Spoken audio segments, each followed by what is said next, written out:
Skrápdýr fylking hryggleysingja sem telur krossfiska, ígulker og sæbjú.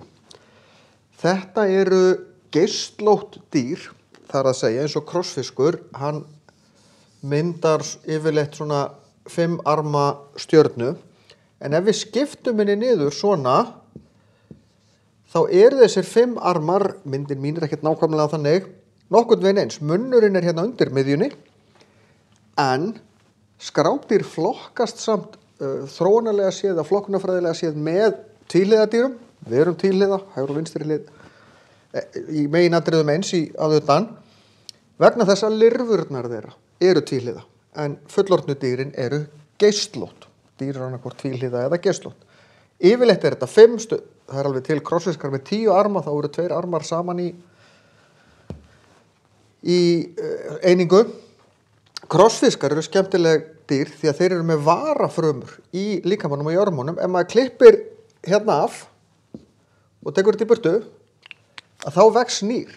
Ef maður klippir of mikið hérna inn í miðjuna, þá getur hann drepist. En ef maður klippir lítið af, þá vex nýr, því að það eru þessar varafrumur. Þær geta tekið að sér hlutverk nýs arms.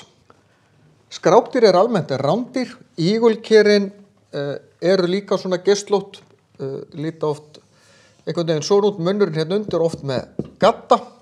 Þessir gaddar geta verið eitraðir eða svona sviðið að stíga á þá. Þeir eru fyrst og fremst vörn, svo þau sé ekki étin, en þau skríða og éta alls konar smádýr sem þau ná í. Sama við sæbjú, nema þá þau líka á hliðinu, munnurinn í endan. Skrápdýr eru aðeins skyldari hryggdýrum en aðrir hryggleysingjar því að þau eru síðmunnar eða síðminnlar, eftir hvort við köllum það. Deuterostoma heitir það á latínu. Í þroskunarfræðinni, þegar að þau myndast út frá okfrumu eins og öll önnur dýr, og þegar hún fer að skipta sér og mynda kúlu, svo myndar þetta bolta sem að leggst svo saman svolítið svo sprungin bolti og svo myndast gat þegar þetta lokast. Hjá frumunnum eða minnlum, þá protostoma, þá verður þetta gat að munninum. En hjá síðminnlum sem eru skrápdýr og svo hryggdýrin, við erum hryggdýr, þá verður þetta að endaþarmi. Þannig að endaþarmurinn eiginlega fyrsta sem myndast, og af því að þau eru eins og hryggdýrin, þá eru þau skyldari hryggdýrum heldur en öðrum hryggleysingjum.